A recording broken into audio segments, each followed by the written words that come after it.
Les invités de l'Union soviétique, du Togo, du Bénin, du Niger, du Mali, de la Côte d'Ivoire, de la Guinée-Bissau, du Cap-Vert, de l'Angola, de l'Éthiopie, de la République arabe sahraoui démocratique, de la Libye, de l'Algérie, de l'Iran, de Cuba, de France, d'Italie. Chers amis du Burkina Faso venus du Sénégal, de la Belgique et de l'Espagne, camarades militantes et militants de la Révolution démocratique et populaire. Aujourd'hui, 4 août 1987, nous célébrons le 4e anniversaire de notre révolution, la révolution d'août, la révolution démocratique et populaire. Pour ce rendez-vous de la joie et de l'allégresse conviviale, nos pas se sont laissés guider par nos cœurs, et nos cœurs nous ont conduits à Bobo-Dioulasso. Bobo-Dioulasso, ville historique et pétulante dont le nom est définitivement lié à l'Afrique des luttes anticoloniales, l'Afrique des unités, l'Afrique des fédérations, en somme, au panafricanisme vivifiant. Merci à tous ceux qui sont venus.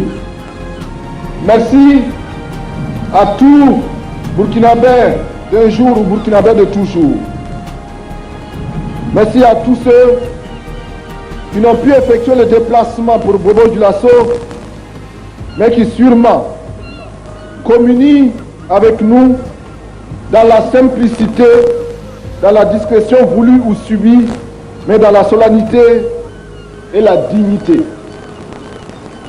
Merci à tous ceux qui sont aujourd'hui dans l'impossibilité de fêter avec nous, affrontant la maladie, les privations diverses, mais entretenant stoïquement l'espoir de jours meilleurs. Merci à tous ceux qui ne sont plus là et qui cependant avaient le droit de savourer les délices de nos victoires. Chers amis, chers camarades, ayons une pensée pour tous ceux qui ont levé, pour tous ceux qui ont donné leur vie pour notre révolution. Je vous demande une minute de silence.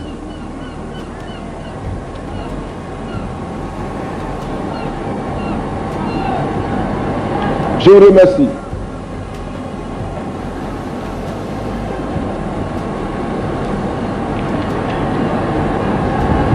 Camarades, le 4e anniversaire de notre révolution est placé sous le signe de notre dynamique et prometteuse paysannerie. La paysannerie, la communauté de ceux qui résolvent pour tous, quotidiennement et concrètement, la question concrète de la nourriture. Oui, c'est cette paysannerie qui sort des limbes moyenâgeuses, de l'arriération, qui dans des conditions précaires réalise tant bien que mal chaque année ce pari. Cette paysannerie, notre paysannerie, est la fraction la plus importante de notre peuple. C'est cette fraction qui a subi et continue de subir avec le plus d'intensité l'exploitation des vestiges des forces du type féodal et de l'impérialisme. C'est cette fraction qui a le plus souffert des maux dont nous avons hérité de la société néocoloniale. L'analphabétisme, l'obscurantisme, la paupérisation, les brimades diverses, les maladies endémiques, la famine, etc. Ce n'est donc pas une surprise si notre paysannerie est aujourd'hui une force désireuse de transformation. Désireuse de transformation révolutionnaire, car seule la révolution, en renversant l'ordre ancien, peut satisfaire les aspirations légitimes de la paysannerie. Pour répondre à ce désir légitime et mobiliser toutes ces énergies disponibles, la révolution démocratique et populaire a fait de cette paysannerie une force politique organisée en créant l'Union nationale des paysans du Burkina. Cette force politique doit se placer sur l'axe du renforcement du processus révolutionnaire en donnant naissance à un engagement conscient dans la révolution au niveau de chaque paysan pauvre. Au cours de l'année écoulée, beaucoup d'initiatives heureuses ont été développées dans le sens de l'accomplissement de cette tâche. Cette tâche, dont l'importance et la complexité sont grandes, va nécessiter que nous y revenions à une autre occasion au cours de l'an 5 de notre évolution pour la définir plus amplement et plus profondément. La célébration de l'an 4 sous le thème de la paysannerie doit marquer le départ pour un paysan de type nouveau, correspondant à la société nouvelle en cours d'édification. Il ne s'agit pas pour nous de célébrer le type de paysan arriéré, résigné, naïf, soumis à l'obscurantisme et conservateur en souché. Il s'agit de célébrer la naissance du paysan nouveau, responsable et responsabilisé, un homme qui s'ouvre au futur en s'armant de technologies nouvelles. Du reste, l'application croissante du mot d'ordre produire et consommer burkinabé contribue déjà à façonner cette nouvelle image du paysan, grand acteur et bénéficiaire de cette politique d'édification d'une économie nationale et indépendante issue de la deuxième conférence nationale des comités de défense de la Révolution. Aussi, l'exécution du premier plan quinquennal de développement populaire qui participe de cette politique économique nouvelle devra-t-elle être pour tous l'occasion d'apprendre à réaliser par nous-mêmes ce dont nous avons besoin et à améliorer constamment la qualité du travail. Le plan quinquennal ne devra donc pas être exécuté dans le seul souci de pouvoir un jour faire une compilation de statistiques. Le terme paysan devra, grâce à ses transformations intégrales et à ses effets induits, cesser d'être le terme péjoratif que l'on lui connaît aujourd'hui pour devenir synonyme de respect. Respect dû aux combattants dignes et fiers qui défendent les causes justes et qui assument avec succès et au niveau voulu sa part dans la production sociale en tant que membre du grand corps qu'est le peuple. Dans ce combat, les paysans ne devront pas être seuls. La classe ouvrière et la petite bourgeoisie intellectuelle révolutionnaire devront assumer leurs responsabilités historiques en œuvrant avec sacrifice et abnégation à la réduction de l'écart entre la ville et la campagne. La classe ouvrière et la petite bourgeoisie intellectuelle révolutionnaire doivent donc considérer cette célébration comme un jalon important dans le cadre du renforcement de leur alliance stratégique avec la paysannerie. C'est aujourd'hui la fête des paysans et c'est donc aussi la fête de ses alliés. Alliés symbolisés par notre emblème, l'emblème de la révolution démocratique et populaire. Camarades, aujourd'hui il nous faut jeter un regard sur les 4 années de révolution, non pas tellement pour égrener mécaniquement nos victoires, bien qu'une fierté légitime nous y pousse, mais pour tirer les enseignements afin de mieux éclairer notre marche vers le progrès. Nous avons entrepris et réalisé de nombreuses transformations matérielles en faveur des masses. Ces résultats, nous ne les devons pas à des possibilités matérielles supplémentaires ou exceptionnelles. Nous les devons à l'action des hommes.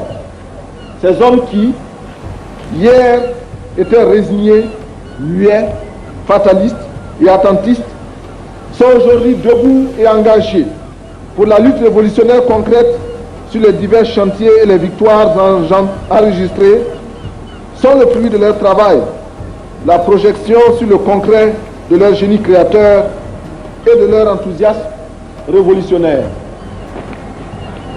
Ces résultats sont la preuve que notre révolution est populaire car elle puise dans les masses sa richesse, sa force et son invincibilité. C'est pourquoi nous devons saluer tant de courage et d'abnégation, tant de sacrifices et de dévouement de la part des militants de la révolution démocratique et populaire. Ce salut que nous leur adressons n'est pas un salut de complaisance. Les résultats atteints s'expliquent scientifiquement. La force, qu'elle soit d'origine musculaire ou produite par des machines, est mesurable, donc comparable et donc substituable.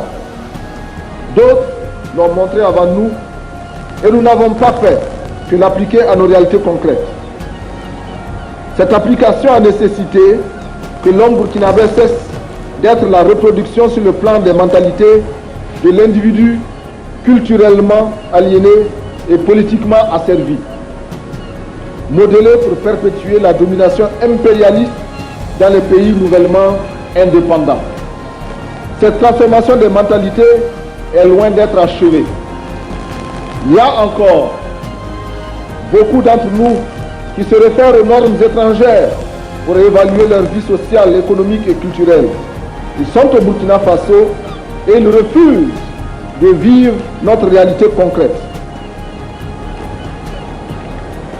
Pour la société nouvelle, il nous faut un peuple nouveau, un peuple avec son identité propre, un peuple qui sait ce qu'il veut et qui sait s'imposer ce qu'il faut pour atteindre les objectifs qu'il s'est fixés. Notre peuple, après 4 années de révolution, est l'amorce de ce peuple nouveau. Le recul sans précédent enregistré par le fatalisme est un indice tangible à cet effet. Tout le peuple burkinabé croit à un avenir meilleur. Et à ce niveau, nous avons même réussi à convaincre des réactionnaires d'hier et qui, pris dans l'engrenage de la marche de l'histoire, regardent avec optimisme l'avenir avec nous, oubliant qu'hier encore, ils prêchaient la soumission à l'impérialisme et la mendicité perpétuelle comme moyen pour développer ce pays. La construction de la patrie a renforcé la conscience collective de la nécessité de compter sur nos propres forces en rejetant farouchement le mimétisme servile et l'aplaventrisme humiliant et dégénérescent. Camarades militantes et militants, assurément, l'année politique qui s'achève à ce 4e anniversaire a été une année mouvementée. Sans revenir sur les détails des contradictions qui y sont apparues, ni sur la qualité des solutions pour les résoudre, il convient de retenir la leçon principale de cette expérience. Cette leçon nous apprend que la valeur du révolutionnaire ne réside pas dans sa capacité à abattre, mais à gagner l'autre à la cause juste par la force des arguments et par l'argument, la force aveugle. La révolution démocratique et populaire a besoin d'un peuple de convaincus et non d'un peuple de vaincus. D'un peuple de convaincus et non d'un peuple de soumis qui subissent leur destin. Depuis le 4 août 1983, le Burkina Faso révolutionnaire s'est imposé sur la scène africaine et internationale, surtout et avant tout, grâce au génie intellectuel, aux vertus morales et humaines des dirigeants et des masses organisées. Nous avons vaincu des adversités et des animosités sordides, solides et armés jusqu'aux dents. Nous avons su être fermes dans la défense des principes, sans jamais céder à la rage. Nous nous sommes défendus sans haine, dans le respect de la dignité des autres, parce que la dignité est une valeur sacrée au Burkina. L'essentiel pour nous aujourd'hui est de retenir ces diverses formes d'adversité et d'en tirer les leçons pour nous fortifier, car les combats à venir seront certainement plus durs et plus complexes. Durant les 4 ans de révolution, nous n'avons en effet cessé d'affronter la réaction et l'impérialisme. Les complots les plus sordides ont été ourdis pour nuire à notre action, ou pire, pour renverser notre révolution. L'impérialisme et la réaction sont et restent farouchement opposés aux transformations révolutionnaires qui s'opèrent chaque jour dans notre pays et remettent en cause leurs intérêts.